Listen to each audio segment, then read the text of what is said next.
अॼु असां पढ़ंदासीं रुदरफोर्ड्स एटॉमिक मॉडल। ठीक है।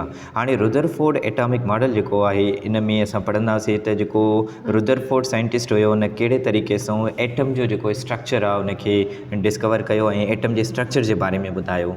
एंड लॉर्ड रुदरफोर्ड इन 1911 carried out series of experiments and proposed a new model for the atom. हाँ रुदरफोर्ड जो है इन 1911 में इन मुख़्तलिफ़ किस्म जा एक्सपेरिमेंट्स कया ऐं इन एटम जो हिकिड़ो नओं मॉडल पेश कयो, यानी एटम जो इन स्ट्रक्चर बुधायो त एटम जो है कीअं होंदो आहे, उन जो स्ट्रक्चर कीअं होंदो आहे। एटम के सेंटर ते जो न्यूक्लियस होंदो आहे जंहिंजे मथां पॉजिटिव चार्ज होंदी आहे। हाँ इहो एटम जो जेको स्ट्रक्चर आहे इन कहिड़े तरीक़े सां डिस्कवर कयो, इन जे असां एक्सपेरिमेंट्स के थोड़ो एनालाइज़ कंदासीं। हिन जे एक्सपेरिमेंट में ॾिसो छा हुयो। रुदरफोर्ड टुक a thin sheet of gold foil चइबो आहे पेपर के। हिन हिकु सनी शीट खई, हिकिड़ो पेपर खयो, गोल्ड फॉइल खयूं। हिते अगरि तव्हां पिक्चर में ॾिसंदो त सेंटर ते गोल्ड फॉइल आहे। ठीक आहे। And bombarded it with alpha particles ऐं उन जे मथां हिन अल्फा पार्टिकल्स किराया, अल्फा रेडिएशंस जेके हिन किराया। उहे अल्फा रेडिएशंस जेके हिन हिकिड़े बॉक्स जे अंदरि हिन हिकिड़ो रेडियो एक्टिव सब्सटेंस रखियो जंहिंमां इहे अल्फा पार्टिकल्स निकिरनि पिया, अल्फा रेडिएशंस निकिरनि पिया ऐं उहे रेडिएशंस जेके अची करे हिन पेपर जे अंदरूं क्रॉस पिया थियनि। ठीक आहे। उन खां पोइ obtained from a radio active element like polonium. Polonium जेको आहे इहो रेडियो एक्टिव एलिमेंट आहे जेको हिन बॉक्स जे अंदरि रखियो जंहिंमां इहे रेडिएशंस निकिरनि पिया। These rays were scattered after passing through the foil. हाणे इहे रेडिएशंस जॾहिं हिन पेपर मां क्रॉस थी करे ॿाहिरि निकिरनि पिया त इहे रेडिएशंस जेके आहिनि स्केटर पिया थियनि। स्केटर जो मतिलबु आहे फैलिजी पिया वञनि। कुझु रेडिएशंस जेके आहिनि सिधा पिया अचनि, कुझु रेडिएशंस जेके आहिनि थोरो डिफ्लेक्ट पिया थियनि। यानी जेके मेजॉरिटी में जेके रेडिएशंस हुया उहे बिल्कुलु स्ट्रेट जेको आहे सिधा अचनि पिया। ऐं हीअ हिकु जेका ग्रीन कलर जी जेका तव्हांखे हिते प्लेट नज़र अचे थी, इहा जेका हिकु स्क्रीन हुई ऐं इहा ज़िंक सल्फाइड जी स्क्रीन आहे। ठीक आहे। लिखियल आहे हिते these rays were scattered after passing through the foil and examined on a zinc sulphide screen. यानी हिकु ज़िंक सल्फाइड जी हिकु स्क्रीन हिन रखी ऐं इहे रेडिएशंस जॾहिं हिन पेपर मां निकिरी करे हिन स्क्रीन जे मथां किरनि पिया त हिन स्क्रीन जे मथां उन्हनि रेडिएशंस जा जेके निशान जेके आहिनि उहे ठही पिया वञनि ऐं उन निशाननि खे ॾिसी करे ख़बर पए पई त रेडिएशंस जेके आहिनि कहिड़ी जॻह ते अची करे स्ट्राइक थियनि था। ठीक आहे। त हिन ॾिठो त मेजॉरिटी में जेके रेडिएशंस आहिनि उहे हिन पेपर मां क्रॉस थी करे अची करे हिन बिल्कुलु स्ट्रेट जेको अची करे हिन ज़िंक सल्फाइड जी स्क्रीन ते अची करे किरनि पिया ऐं कुझु जेके रेडिएशंस अहिड़ा हुया जेके हितां डिफ्लेक्ट थी करे ॿियनि तरफ़नि ॾे बि मुड़ी पिया वञनि। ठीक आहे। हाणे हिन में हिकु एक्स्ट्रा जेका पॉइंट लिखियल आहे, do you know radioactive element are unstable isotopes that release subatomic particles or energy as they decay. यानी चए थो रेडियो एक्टिव जेके एलिमेंट्स हूंदा आहिनि उहे हिकु त अनस्टेबल हूंदा आहिनि, अनस्टेबल एलिमेंट्स हूंदा आहिनि। जेके बि अनस्टेबल एलिमेंट्स हूंदा आहिनि उन्हनि जे न्यूक्लियस मां रेडिएशंस निकिरंदा आहिनि। ठीक आहे। यानी अगरि कोई अनस्टेबल एलिमेंट आहे जेको जंहिंखे असां रेडियो एक्टिव एलिमेंट चवंदासीं। ठीक आहे। अगरि असांजो रेडियो एक्टिव एलिमेंट आहे, रेडियो एक्टिव एलिमेंट। ठीक आहे। हाणे इहो रेडियो एक्टिव एलिमेंट जेको आहे इहो बाय नेचर अनस्टेबल हूंदो आहे, स्टेबल न हूंदो आहे। ठीक आहे। हाणे छा हूंदो आहे त इन जे अंदरि जेको आहे इन जो जेको हीउ न्यूक्लियस आहे, इन न्यूक्लियस जे अंदरि जेको आहे प्रोटॉन्स बि हूंदा आहिनि, न्यूट्रॉन्स बि हूंदा आहिनि। हाणे रेडियो एक्टिव एलिमेंट्स जेके आहिनि उन्हनि जे न्यूक्लियस में न्यूट्रॉन्स जी क्वांटिटी तमामु घणी हूंदी आहे, जंहिंजे करे इन जे न्यूक्लियस मां जेको आहे रेडिएशंस ॿाहिरि निकिरंदा आहिनि। हाणे उहे रेडिएशंस टिनि क़िस्मनि जा हूंदा आहिनि। हिकिड़ा अल्फा रेडिएशंस हूंदा आहिनि जिन खे ईअं हिन अल्फा वारी सिंबल सां शो कयो वेंदो आहे, हे अल्फा रेडिएशंस आहिनि, अल्फा रेज़। ऐं ॿिया वरी जेको आहे बीटा रेज़ हूंदा आहिनि। बीटा रेज़ खे असां हिन बीटा वारी सिंबल, हीअ ग्रीक लैंग्वेज जो सिंबल आहे बीटा, ये ग्रीक लैंग्वेज जी सिंबल आहे अल्फा। ठीक आहे। हे बीटा रेज़ जेके आहिनि निकिरनि था ऐं उन सां गॾो जेके हिकु टे क़िस्म जा जेके रेडिएशंस हूंदा आहिनि उहे हूंदा आहिनि गामा रेज़। हिते गामा रेज़, ये गामा जी सिंबल आहे। ठीक आहे। गामा रेज़ यानी टिनि क़िस्मनि जा रेडिएशंस निकिरंदा आहिनि। हिकिड़ा अल्फा रेज़ हूंदा आहिनि, ॿिया बीटा रेज़ हूंदा आहिनि ऐं टिया गामा रेज़ हूंदा आहिनि। ठीक आहे। हाणे जेके बि रेडियो एक्टिव एलिमेंट हूंदा उन जे न्यूक्लियस में इहे रेडिएशंस निकिरंदा। त हाणे रुदरफोर्ड जेको आहे उन बि हिकिड़ो रेडियो एक्टिव एलिमेंट खयो आहे ऐं उनखे हिन लीड जे बॉक्स जे अंदरि रखियो आहे ऐं उहो रेडियो एक्टिव एलिमेंट कहिड़ो आहे, पोलोनियम। हाणे पोलोनियम में इहे रेडिएशंस निकिरनि था, हिननि मां अल्फा रेडिएशंस जेके निकिरनि था उहे बिल्कुलु स्ट्रेट अचनि था, हिन पेपर मां क्रॉस था थियनि। ठीक आहे। त हाणे रेडियो एक्टिव एलिमेंट जेके आहिनि अनस्टेबल हूंदा आहिनि, आइसोटॉप्स हूंदा आहिनि कंहिं बि एलिमेंट जा। ठीक आहे। ऐं हिननि मां जेके इहे सब एटॉमिक पार्टिकल्स निकिरंदा आहिनि या जेका एनर्जी आहे उहा निकिरंदी आहे in the form of radiations alpha beta and gamma are as they decay. हाणे उहे जेके रेडियो एक्टिव एलिमेंट्स हूंदा आहिनि उहे आहिस्ते आहिस्ते जेको आहे जॾहिं उन मां रेडिएशंस निकिरंदा आहिनि त उहे एलिमेंट्स जेके आहिनि आहिस्ते आहिस्ते डिके जो मतिलबु आहे उहे ख़तमु थींदा वेंदा आहिनि, ॻरंदा वेंदा आहिनि। ठीक आहे। फॉर एग्ज़ाम्पल हाणे हिते यूरेनियम आहे, रेडियम आहे, पोलोनियम आहे, इहे टई जेके आहिनि रेडियो एक्टिव एलिमेंट्स आहिनि। उन खां बाद में हाणे असां ॾिसंदासीं त जेको रुदरफोर्ड जो जेको एक्सपेरिमेंट हुयो इन एक्सपेरिमेंट खां बाद में ऑब्ज़र्व छा कयो, ऑब्ज़र्वेशन्स कहिड़ियूं हुयूं इन जूं एक्सपेरिमेंट करण खां बाद में। हाणे पहिरीं ऑब्ज़र्वेशन इहा आहे, most of the particles passed straight and undeflected through the sheet and produced elimination on the zinc sulphide screen. यानी पहिरीं ऑब्ज़र्वेशन इन जी इहा हुई त जेके अक्सर जेके पार्टिकल्स हुया उहे बिल्कुलु स्ट्रेट जेको आहे असां ॾिठोसीं पोइ हिते पिक्चर में त उहे रेडिएशन्स जेके अक्सर रेडिएशन्स जेके बिल्कुलु स्ट्रेट जेको आहे उन पेपर मां क्रॉस थी करे अची करे ज़िंक सल्फाइड जी स्क्रीन ते किरनि पिया, ठीकु आहे। उहे अनडिफ्लेक्टेड हुया, डिफ्लेक्ट न पिया थियनि उन शीट मां जेको आहे क्रॉस थी करे। जॾहिं उहे ज़िंक सल्फाइड जी स्क्रीन ते किरनि पिया त उते एलिमिनेशन यानी लाइट बि प्रोड्यूस थिए। उन खां बाद में सेकेंड ऑब्ज़र्वेशन जेका आहे, very few alpha particles undergo small and strong deflection after passing through gold sheet. यानी चवे थो तमामु घटि अल्फा पार्टिकल्स अहिड़ा हुया जेके उन गोल्ड जे पेपर मां जॾहिं क्रॉस थियनि पिया त उहे थोरा जेको आहे डिफ्लेक्ट पिया थियनि, माना वेरी फ्यू पार्टिकल्स जेके हुया उहे डिफ्लेक्ट पिया थियनि, बाक़ी जेको आहे मेजॉरिटी में जेके पार्टिकल्स हुया उहे बिल्कुलु जेको आहे स्ट्रेट पिया अचनि। उन खां पोइ जेका थर्ड ऑब्ज़र्वेशन आहे, a very few alpha particles 1 out of 8000 retracted there path. चवे थो 8000 पार्टिकल्स मां कोई हिकिड़ो अहिड़ो पार्टिकल बि हुयो जेको पंहिंजे रस्ते तो ई जेको आहे रिट्रैक्ट पियो थी वञे, यानी हिकिड़ी नई डायरेक्शन में जेको आहे मुड़ी पियो वञे, ठीकु आहे। हाणे हिते डू यू नो में एलिमिनेशन जे बारे में लिखियल आहे त एलिमिनेशन छा आहे, द एक्शन ऑफ सप्लाइंग और ब्राइटनिंग विथ लाइट। यानी जॾहिं लाइट प्रोड्यूस थिए थी इन प्रोसेस खे एलिमिनेशन थो चयो वञे। The luminous flux per unit area on an intercepting surface at any given point call elimination. ये एलिमिनेशन जी डेफिनेशन आहे त जॾहिं luminous flux per unit area on an intercepting surface at any given point call elimination. ये elimination जी definition आहे। उन खां बाद में जेको असां हिन जी कंक्लूजन खे ॾिसंदासीं त जॾहिं हिन पंहिंजो एक्सपेरिमेंट जेको आहे कयो, उन खां पोइ हिन जेका ऑब्ज़र्वेशन कई, ऑब्ज़र्वेशन खां बाद में कहिड़े नतीजे ते पहुतो, हिन कंक्लूड छा कयो, ठीकु आहे। हाणे हिन जी पहिरीं कंक्लूजन आहे, according to Rutherford an atom consist of 2 parts, nucleus and extra nuclear part. हाणे सभिनी खां पहिरीं जेका हिन जी कंक्लूजन इहा हुई, हिन ॿुधायो त जेको एटम आहे उन जे जेका आहे उन जा 2 पार्ट्स हूंदा आहिनि, ठीकु आहे। There are 2 parts of atom. हिकिड़ो जेको आहे न्यूक्लियस आहे, न्यूक्लियस जे अंदरि जेका आहे पॉजिटिव चार्ज आहे, ऐं न्यूक्लियस खां ॿाहिरियों जेको हिसो आहे जंहिंमें जेको आहे शेल्स हूंदा आहिनि, वरी शेल्स जे अंदरि इलेक्ट्रॉन्स हूंदा आहिनि, ठीकु आहे। त हाणे हे त सेंटर वारो त थी वियो न्यूक्लियस, पहिरियों पार्ट जेको एटम जो आहे उहो आहे न्यूक्लियस, ऐं जेको सेकेंड पार्ट आहे जंहिंमें शेल्स ऐं इलेक्ट्रॉन्स अचनि त हिन सेकेंड पार्ट खे हिन नालो ॾिनो एक्स्ट्रा न्यूक्लियर पार्ट जो। त एटम जा 2 हिसा हूंदा आहिनि, हिकिड़ो न्यूक्लियस ऐं ॿियो एक्स्ट्रा न्यूक्लियर पार्ट, ठीकु आहे। त these are 2 parts of an atom. हिन सभिनी खां पहिरियों इहो ॿुधायो त एटम जा 2 हिसा हूंदा आहिनि, 2 पार्ट्स हूंदा आहिनि, हिकिड़ो न्यूक्लियस हूंदो अथसि ऐं ॿियो एक्स्ट्रा न्यूक्लियर पार्ट हूंदो अथसि। ऐं सेकेंड जेका हिन जो कंक्लूजन इहो आहे, majority of the alpha particles passed straight line and undeflected shows that most volume occupied by atom is empty. हिन इहो चयो त जेके रेडिएशन्स हुया, अक्सर जेके रेडिएशन्स हुया उहे उन एटम जे विचां जेको आहे क्रॉस पिया थियनि। लेट सपोज़ कयो हे एटम जो जेको आहे स्ट्रक्चर आहे, हे सेंटर ते जेको आहे न्यूक्लियस आहे, ठीकु आहे। हाणे जॾहिं हिन अल्फा पार्टिकल्स जेके इन एटम क्रॉस कराया त मेजॉरिटी में जेके अल्फा पार्टिकल्स हुया उहे त हिन एटम जे विचां जेको आहे क्रॉस थी करे ॿाहिरि निकिरी पिया वञनि, ठीकु आहे। यानी कुझु अल्फा पार्टिकल्स अहिड़ा हुया जेके अची करे इन न्यूक्लियस में स्ट्राइक थी करे जेको आहे डिफ्लेक्ट पिया थी वञनि एट वेरी लार्ज एंगल्स, हिते जेके एंगल्स पियूं ठहनि, ठीकु आहे। यानी कुझु पार्टिकल्स अहिड़ा हुया अल्फा पार्टिकल्स जेके डिफ्लेक्ट थी करे मथे हलिया पिया वञनि, ॿिए पासे ॾे डिफ्लेक्ट पिया थी वञनि, पर अक्सर जेके अल्फा पार्टिकल्स हुया उहे इन मां एटम मां क्रॉस पिया थी वञनि। इन मां हिन ॾिठो, हिन मां हिन अंदाज़ो लॻायो त एटम जो जेको अक्सर हिसो आहे उहो बिल्कुलु ख़ाली आहे, एम्प्टी स्पेस आहे। यानी एम्प्टी स्पेस जेको आहे हिन में घणो आहे, जंहिंजे करे इहे अल्फा रेडिएशन्स जेके हिन एटम जे अंदरां जेको आहे क्रॉस पिया थियनि, ठीकु आहे। त सेकेंड कंक्लूजन जेका हिन जी इहा हुई त most part of atom is empty, यानी अक्सर जेको एटम जो हिसो आहे उहो छा आहे,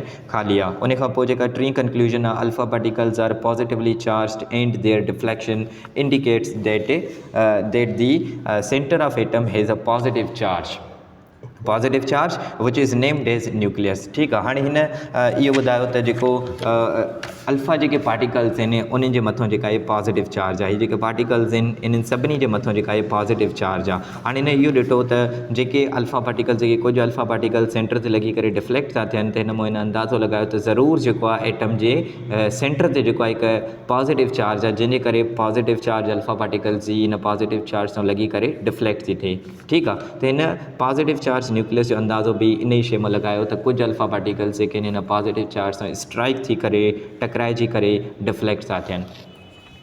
उन खां बाद में जेका इन जी फोर्थ कंक्लूजन आहे, the mass is concentrated in the nucleus and the electrons are distributed outside the positively charge nucleus. हिन इहो ॿुधायो त जेको एटम जो जेको मास आहे उहो एटम जो जेको टोटल मास आहे उहो सॼो इन न्यूक्लियस जे अंदरि आहे। असां पहिरियों पढ़ी आयासीं त एटम जो जेको मास हूंदो आहे उहो न प्रोटॉन्स ऐं न्यूट्रॉन्स जे सम खे चइबो आहे, ठीकु आहे। ऐं प्रोटॉन्स ऐं न्यूट्रॉन्स जेके आहिनि उहे न्यूक्लियस जे अंदरि हूंदा आहिनि। त हाणे रुदरफोर्ड इहा ई ॻाल्हि ॿुधाई त जेको एटम जो मास आहे सॼो उहो सॼो न्यूक्लियस जे अंदरि रखियलु आहे। हे न्यूक्लियस आहे बिल्कुलु एटम जो जेको आहे सेंटर आहे, जंहिंजे अंदरि प्रोटॉन्स बि आहिनि ऐं न्यूट्रॉन्स बि आहिनि। ऐं प्रोटॉन्स ऐं न्यूट्रॉन्स खे असां मिलाईंदा आहियूं त एटम जो जेको आहे मास ठहंदो आहे, ठीकु आहे। त कंहिं बि एटम जो जेको मास आहे उहो न्यूक्लियस जे अंदरि जेको आहे रखियलु हूंदो आहे, ठीकु आहे। त हाणे चौथी पॉइंट इहा हुई। उन खां बाद में जेका आहे फिफ्थ पॉइंट इहा आहे, the electrons are revolving around the nucleus in extra nuclear part called orbits, ठीकु आहे। हाणे हिन इहा ई ॻाल्हि ॿुधाई त जेके इलेक्ट्रॉन्स हूंदा आहिनि उहे हिन न्यूक्लियस खां ॿाहिरों जेको एक्स्ट्रा न्यूक्लियर पार्ट आहे इन में जेको आहे रिवॉल्व कंदा आहिनि, गोल फिरंदा आहिनि न्यूक्लियस जे चौधारी। ऐं इन्हनि पाथ खे जेके सर्कुलर पाथ आहे, जेको रस्तो आहे जंहिंमें इलेक्ट्रॉन गोल थो फिरे, इन रस्ते खे जेको आहे हिन नालो ॾिनो ऑर्बिट जो। हिन ॿुधायो त इहो जेको इलेक्ट्रॉन जो जेको रस्तो आहे जंहिं रस्ते ते इलेक्ट्रॉन गोल फिरे थो, हिननि खे ऑर्बिट थो चयो वञे। उन खां बाद में हे असां हिन जा कंक्लूजन पढ़ियासीं रुदरफोर्ड जे एटॉमिक मॉडल जा, ठीकु आहे। हे रुदरफोर्ड जो एटॉमिक मॉडल जेको आहे, जेको असां पेपर ते बि ड्रा कयोसीं, त हे एटम आहे। इन एटम जे मथां हिन अल्फा पार्टिकल्स जॾहिं क्रॉस कराया आहिनि त अल्फा पार्टिकल्स काफ़ी जेके आहिनि इन एटम जे विचां क्रॉस थी करे ॿाहिरि निकिरी विया आहिनि। ऐं कुझु जेके आहिनि डिफ्लेक्ट बि थिया आहिनि, लार्ज एंगल्स ते ॿाहिरि डिफ्लेक्ट बि थी विया आहिनि। ऐं इन्हनि मां बाउंस बैक बि थियो आहे। हिकिड़ो पार्टिकल तव्हां ॾिसो था हिन पिक्चर में, त हिते बिल्कुलु सिधो स्ट्रेट अची करे न्यूक्लियस सां टकराइजी करे वापसि थो मोटे। तक़रीबन 8 हज़ारनि मां पार्टिकल्स मां कोई हिकिड़ो पार्टिकल अहिड़ो हूंदो आहे जेको हिन न्यूक्लियस सां स्ट्राइक थी करे बिल्कुलु बाउंस बैक थींदो आहे, ठीकु आहे, या रिफ्लेक्ट बैक थींदो आहे, वापसि मुड़ी ईंदो आहे, ठीकु आहे। उहो इन जे करे छो जो हिन अल्फा पार्टिकल जे मथां पॉज़िटिव चार्ज हूंदी आहे, त इहा पॉज़िटिव चार्ज न्यूक्लियस जी पॉज़िटिव चार्ज सां लॻी करे जेको आहे वापसि मोटी ईंदी आहे, छो जो पॉज़िटिव चार्ज खे रिपील कंदी आहे, ठीकु आहे। हाणे उन खां बाद में असां हिन रुदरफोर्ड जो जेके आहिनि इन जूं कुझु पास्टुलेट्स ॾिसंदासीं, कुझु इन जी थ्योरी जूं मेन पॉइंट्स ॾिसंदासीं। त हिन पंहिंजी थ्योरी में, हिन पंहिंजे एक्सपेरिमेंट खां बाद में जेका हिन रुदरफोर्ड जेका थ्योरी ॾिनी उन में हिन छा ॿुधायो। ऐं जो पहिरियों पास्टुलेट इहो आहे, पहिरीं पॉइंट इहा आहे, N atom consist of positively charge dense and very small nucleus containing protons and neutrons. हिन इहो ॿुधायो त एटम जे अंदरि हिकिड़ो पॉजिटिवली चार्ज हिकिड़ो न्यूक्लियस हूंदो आहे, स्मॉल हूंदो आहे पर डेंस हूंदो आहे। इन जे अंदरि जेको आहे टोटल एटम जो मास रखियलु हूंदो आहे, ऐं उन सां इन जे अंदरि प्रोटॉन्स हूंदा आहिनि ऐं न्यूट्रॉन्स हूंदा आहिनि। The entire mass is concentrated in the nucleus of an atom. ऐं एटम जो टोटल जेको मास आहे उहो इन न्यूक्लियस जे अंदरि रखियलु हूंदो आहे। सेकेंड जेका पॉइंट आहे, the nucleus is surrounded by large empty space which is called extra nuclear part. हाणे जेको एटम जो ॿाहिरियों हिसो आहे जेको उनखे जेको आहे लार्ज एम्प्टी स्पेस आहे, ख़ाली स्पेस आहे, ऐं इनखे एक्स्ट्रा न्यूक्लियर पार्ट जो हिन नालो ॾिनो। त इहो हिसो जेको आहे एक्स्ट्रा न्यूक्लियर पार्ट आहे, यानी न्यूक्लियस खां अलावा आहे। न्यूक्लियस खां अलावा जेको बि हिसो आहे उनखे एक्स्ट्रा न्यूक्लियर पार्ट थो चयो वञे, ठीकु आहे। अच्छा, उन खां बाद में where probability of finding electron is maximum. हाणे जेको एक्स्ट्रा न्यूक्लियर पार्ट आहे हिते इलेक्ट्रॉन खे फाइंड करण जा जेके चांसिस आहिनि, जेका पॉसिबिलिटी आहे उहा सभिनी खां वधीक हूंदी आहे। यानी इलेक्ट्रॉन जेको आहे उहो असांखे एक्स्ट्रा न्यूक्लियर पार्ट में मिलंदो आहे, न्यूक्लियस जे ॿाहिरां मिलंदो आहे। हे वारा जेके आहिनि सभई इलेक्ट्रॉन्स आहिनि, ठीकु आहे, इहे इन ऑर्बिट्स जे अंदरि जेको आहे गोल था फिरनि। उन खां बाद में जेका टियों पास्टुलेट आहे, टी जेका पॉइंट आहे उहा आहे, the electrons are revolving around the nucleus in circular paths with high speed or velocity. हाणे इहे जेके इलेक्ट्रॉन्स आहिनि इहे बिल्कुलु हिन सर्कुलर पाथ में गोल फिरंदा आहिनि, ऐं हिननि इलेक्ट्रॉन्स जी जेका स्पीड आहे उहा घणी हूंदी आहे, माना हाई स्पीड सां, घणी स्पीड सां जेका इलेक्ट्रॉन्स हिन ऑर्बिट्स जे अंदरि जेको आहे गोल था फिरनि। उन खां पोइ जेका नेक्स्ट पॉइंट आहे, दी सर्कुलर पाथ्स आर नोन एज़ ऑर्बिट्स आर शेल्स। हाणे इहे ऑर्बिट्स बि इन्हनि खे चयो थो वञे ऐं इन्हनि खे शेल्स बि थो चयो वञे, ऐं हिन जो टियों नालो एनर्जी लेवल बि आहे, ठीकु आहे। ऑर्बिट्स या शेल्स, ऑर्बिट्स, शेल्स या वरी एनर्जी लेवल, ठीकु आहे, टे नाला आहिनि हिननि जा। उन खां बाद में नेक्स्ट पॉइंट आहे, an atom is electrically neutral because it has equal number of protons and electrons. हाणे कोई बि जेको एटम आहे उहो इलेक्ट्रिकली न्यूट्रल आहे, यानी एटम जे मथां काई बि चार्ज न आहे, छो जो जेको एटम हूंदो आहे उन जे न्यूक्लियस जे अंदरि जेके प्रोटॉन्स हूंदा आहिनि, फॉर एग्जांपल 6 प्रोटॉन्स अथसि, त हिन जे अंदरि इलेक्ट्रॉन बि 6 हूंदा, यानी प्रोटॉन्स ऐं इलेक्ट्रॉन्स जॾहिं पाण में सेम हूंदा, इक्वल हूंदा, त उन एटम जे मथां काई बि चार्ज जेका आहे डेवलप न थींदी, छो जो प्रोटॉन्स पॉज़िटिव चार्जिस बि 6 अथसि, त नेगेटिव चार्जिस बि 6 अथसि, जंहिंजे करे उन एटम जे मथां काई बि चार्ज जेका आहे डेवलप न थींदी, जंहिंजे करे असां उन एटम खे जेको आहे छा चवंदासीं न्यूट्रल चवंदासीं। त उहो एटम जेको आहे कोई बि एटम जेको आहे उहो न्यूट्रल हूंदो आहे, छो जो हुनजे अंदरि नंबर ऑफ़ प्रोटॉन्स ऐं नंबर ऑफ़ इलेक्ट्रॉन्स जेके आहिनि सेम हूंदा आहिनि। उन खां बाद में जेका लास्ट पॉइंट आहे हिन जी, the size of the nucleus is very small as compare to the size of its original atom. यानी कोई बि जेको एटम जे अंदरि जेको न्यूक्लियस हूंदो आहे उन न्यूक्लियस जी जेका साइज़ हूंदी आहे उहा तमामु नंढड़ी हूंदी आहे as compare to the size of whole atom. यानी पूरो एटम जेको आहे उन जी साइज़ त तमामु घणी वॾी हूंदी आहे, पर बाक़ी उन जे अंदरि जेको न्यूक्लियस आहे उन जी साइज़ जेका आहे तमामु नंढड़ी हूंदी आहे। उन खां बाद में असां हाणे इहो ॾिसंदासीं त जेको रुदरफोर्ड जो एटॉमिक मॉडल हुयो उन में डिफेक्ट्स कहिड़ा हुया, यानी हिन कहिड़ियूं मिस्टेक्स कयूं, कहिड़ियूं ग़लतियूं कयूं, हिन जे एटॉमिक मॉडल में कहिड़ा फॉल्ट हुया, कहिड़ियूं वीकनेसिस हुयूं। हाणे सभिनी खां पहिरीं पॉइंट इहा आहे त Rutherford did not explain the stability of an atom. यानी रुदरफोर्ड जेको आहे इन एटम जी स्टेबिलिटी खे एक्सप्लेन न कयो त एटम जेको आहे स्टेबल बि हूंदो आहे या स्टेबल बि थी सघे थो। ठीकु आहे। उन खां बाद में इन जी जेका सेकेंड वीकनेस हुई, सेकेंड जेका इन जी जेको फॉल्ट हुयो, जेका मिस्टेक हुई, उहा इहा हुई, इन Rutherford atomic model the negatively charged electrons revolve around the nucleus in circular path and emits energy continuously.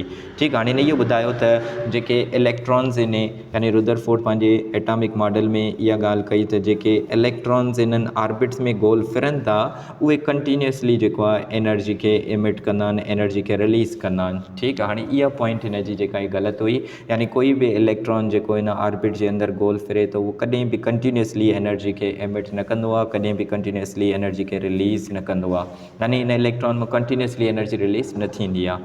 ठीकु आहे। इहा हिन जी हिकु वीकनेस हुई। हिन चयो त कंटिन्यूसली एनर्जी रिलीज़ थींदी आहे। Due to continuous loss of energy ultimately it must fall into the nucleus. अगरि कोई बि इलेक्ट्रॉन जेको आहे कंटिन्यूसली एनर्जी खे रिलीज़ करे हा त उहो इलेक्ट्रॉन जेको आहे फाइनली अची करे जेको आहे हिन न्यूक्लियस जे अंदरि किरे हा, छो जो इलेक्ट्रॉन जेको आहे एनर्जी खे जॾहिं बि रिलीज़ कंदो आहे त उहो हिन मथे शेल मां हेठें शेल में जंप कंदो आहे। ठीकु आहे। फॉर एग्ज़ाम्पल अगरि इलेक्ट्रॉन मथे शेल मां हेठें शेल में जंप थो करे त हिन मां एनर्जी रिलीज़ थींदी। अगरि इहो इलेक्ट्रॉन कंटिन्यूसली एनर्जी खे रिलीज़ कंदो त इहो कंटिन्यूसली जेको आहे मथे शेल मां हेठें शेल में वरी फाइनली जेको आहे अची करे न्यूक्लियस में किरे हा। ठीकु आहे। पर कॾहिं बि ईअं न थींदो आहे त कोई इलेक्ट्रॉन जेको आहे मथे शेल मां हेठें शेल में अचे ऐं फाइनली जेको आहे उहो अची करे न्यूक्लियस में किरे। यानी कोई बि इलेक्ट्रॉन जेको आहे कंटिन्यूसली एनर्जी खे एमिट न कंदो आहे, पर रुदरफोर्ड इहो चयो त इलेक्ट्रॉन जेको आहे कंटिन्यूसली एनर्जी खे एमिट कंदो आहे या रिलीज़ कंदो आहे। यानी इहा पॉइंट जेका आहे रुदरफोर्ड जी थ्योरी जी ग़लति हुई।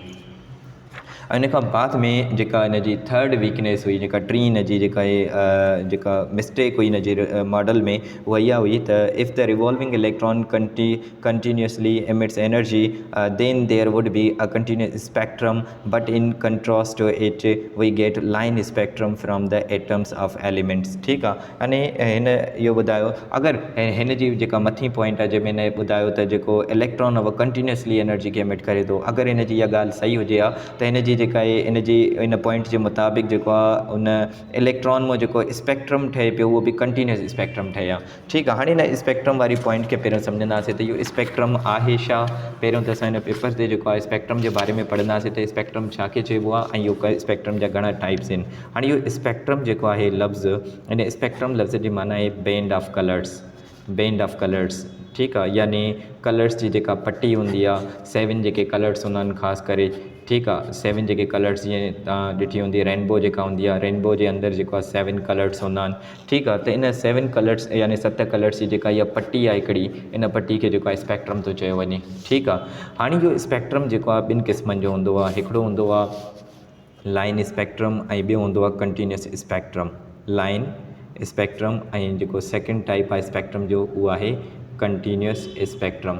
ठीकु आहे। हाणे इहो लाइन जेको स्पेक्ट्रम हूंदो आहे इन में जेके कलर्स हूंदा आहिनि उहे बिल्कुलु जेको आहे सेपरेट हूंदा आहिनि, सभई कलर्स जेके आहिनि अलॻि अलॻि हूंदा आहिनि। ठीकु आहे। फॉर एग्ज़ाम्पल जेको आहे रेड कलर आहे, रेड खां पोइ फॉर एग्ज़ाम्पल ऑरेंज आहे, ऑरेंज खां पोइ येलो आहे। ठीकु आहे। यानी कलर्स जेके 7 जेके कलर्स हूंदा आहिनि उहे सभु कलर्स जेके आहिनि हिक ॿिए खां जेको आहे डिफरेंट हूंदा आहिनि, सेपरेट हूंदा आहिनि। ठीकु आहे। ॾिसो उन्हनि जे विच में जेके न इहे लाइन्स हूंदियूं आहिनि। सही आहे। इन्हनि लाइन्स खे चइबो आहे लाइन्स ऑफ डिमार्केशन। इहे हूंदियूं आहिनि लाइन्स ऑफ ऑफ डिमार्केशन, यानी एक बाउंड्री लाइन आहे जेका कलर्स के सेपरेट थी करे, यानी असांखे ख़बर पवंदी, बिल्कुलु असांखे क्लियरली नज़र ईंदो त हिकिड़ो कलर हितां खां स्टार्ट थो थिए ऐं हिन बाउंड्री लाइन ते वञी करे उहो कलर ख़तमु थो थिए, वरी उतां ई वरी ॿियो कलर स्टार्ट थो थिए, उहो वञी करे हिन जॻह ते ख़तमु थो थिए।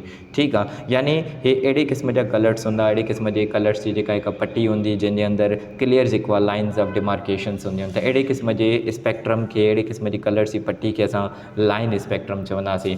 बाक़ी जेको कंटिन्यूस स्पेक्ट्रम हूंदो आहे, कंटिन्यूस स्पेक्ट्रम में काई जेका आहे लाइन ऑफ डिमार्केशन न हूंदी आहे। ठीकु आहे, हिते असां लिखंदासीं no line of demarcation, no line of demarcation, यानी हिन में काई बि कलर्स जे विच में काई बि जेका आहे बाउंड्री लाइन न हूंदी आहे। सभु कलर्स जेके आहिनि मिक्स हूंदा आहिनि, यानी हितां अगरि कोई कलर स्टार्ट थो थिए त उहो किथे ख़तमु थो थिए काई ख़बर न पवंदी, वरी उतां ई जेको आहे ॿियो कलर स्टार्ट थी वेंदो, वरी उहो किथे ख़तमु थो थिए, वरी टियों कलर स्टार्ट थी वेंदो, यानी जिते ॿ कलर्स पाण में मिक्स था थियनि या मिलनि था, जिते एंड था थियनि, उनजी काई ख़बर असांखे न पवंदी। ठीकु आहे, माना अहिड़े तरीक़े सां इन्हनि कलर्स जे विच में काई बि लाइन ऑफ डिमार्केशन न हूंदी आहे, त अहिड़े क़िस्म जे स्पेक्ट्रम खे असां चवंदा आहियूं कंटिन्यूस स्पेक्ट्रम। हाणे एटम्स मां इहो स्पेक्ट्रम निकिरंदो आहे। हाणे उहो स्पेक्ट्रम कीअं निकिरंदो आहे? ठीकु आहे, हाणे हितां ॾिसो त हे जेको एटम आहे हिकिड़ो, ठीकु आहे, हाणे हिन एटम में इलेक्ट्रॉन जॾहिं मथे शेल मां हेठे शेल में जंप कंदो आहे त हिन मां एनर्जी निकिरंदी आहे। हाणे हीअ जेका एनर्जी आहे लाइट जे फॉर्म में निकिरंदी आहे। हाणे हिन लाइट खे जॾहिं असां हिकिड़े प्रिज़म क्रॉस कराईंदासीं, ठीकु आहे, प्रिज़म जेको आहे हीअं ट्राइंगुलर शेप जो हिकिड़ो जेको आहे हिनखे असां लिखूं था हिते प्रिज़म। ठीकु आहे, इहो ट्राइंगुलर शेप जो हिकिड़ो गिलास यानी शीशे जो हिकिड़ो जेको आहे टूल हूंदो आहे, गिलास जो ठहियलु हूंदो आहे। जॾहिं हिन मां लाइट जेका आहे क्रॉस थींदी आहे, ठीकु आहे, त उहा लाइट जेका आहे 7 कलर्स में जेको आहे स्प्लिट थी वेंदी आहे, जेका आहे ब्रेकडाउन थी वेंदी आहे। यानी लाइट अगरि उहा वाइट कलर जी आहे त उहा अंदरि वञी करे हिन प्रिज़म जॾहिं उहा क्रॉस थींदी आहे ऐं ॿिए पासे ॾांहुं निकिरंदी आहे त उहा 7 कलर्स में ब्रेकडाउन थी वेंदी आहे। ठीकु आहे, यानी हिकिड़ो स्पेक्ट्रम ठही वेंदो आहे। जॾहिं इहे 7 कलर्स ठहनि था त हिनखे छा थो चयो वञे? स्पेक्ट्रम थो चयो वञे। हाणे इहो इलेक्ट्रॉन जॾहिं मथे शेल मां हेठे शेल में जंप थो करे ऐं हुन मां इहा एनर्जी निकिरे थी ऐं हिन स्पेक्ट्रम क्रॉस थी करे हिन प्रिज़म क्रॉस थी करे 7 कलर्स में ब्रेकडाउन थी थिए, जंहिंखे असां स्पेक्ट्रम था चऊं। हाणे इहो स्पेक्ट्रम जेको एटम मां निकिरे थो न, इहो स्पेक्ट्रम जेको आहे असल में लाइन स्पेक्ट्रम हूंदो आहे। ठीकु आहे, त हाणे रुदरफोर्ड जेका ॻाल्हि ॿुधाई, रुदरफोर्ड इहो चयो त जेको एटम आहे उन मां जेको स्पेक्ट्रम निकिरंदो उहो कंटिन्यूस स्पेक्ट्रम निकिरंदो। ठीकु आहे, पर असल में जेको एटम आहे उन मां जेको स्पेक्ट्रम ठहे थो उहो हूंदो आहे लाइन स्पेक्ट्रम। ठीकु आहे, हाणे इहा बि जेका आहे हिनजी थ्योरी जी जेका आहे वीक पॉइंट हुई, फॉल्ट हुयो, इहो बि हिनजो डिफेक्ट हुयो त हिनजी थ्योरी जे मुताबिक़ एटम जेको आहे कंटिन्यूस स्पेक्ट्रम ॾींदो आहे, but in contrast to it we get line spectrum from the atoms of elements. पर असल में जेको असांखे स्पेक्ट्रम मिलंदो आहे उहो जेको आहे लाइन स्पेक्ट्रम हूंदो आहे। त एटम हमेशह जेको आहे लाइन स्पेक्ट्रम ॾींदो आहे, कंटिन्यूस स्पेक्ट्रम न ॾींदो आहे। त इहो हुयो रुदरफोर्ड जे एटॉमिक मॉडल जे बारे में असां अॼु जेको आहे सभु कुझु पढ़ियोसीं। उनजी जेका आहे एक्सपेरिमेंट खे ॾिठोसीं, उनजी जेको आहे ऑब्ज़र्वेशन खे ॾिठोसीं, रुदरफोर्ड जे जेका आहे एटॉमिक मॉडल जे कंक्लूजन खे ॾिठोसीं ऐं उन सां गॾो गॾु जेको आहे उनजी जेको आहे पास्टुलेट्स खे ॾिठोसीं ऐं रुदरफोर्ड जो जेको एक्सपेरिमेंट हुयो उनजे कुझु डिफेक्ट्स खे बि ॾिठोसीं। उमेदु आहे त तव्हांखे इहा टॉपिक सम्झ में अची वई हूंदी।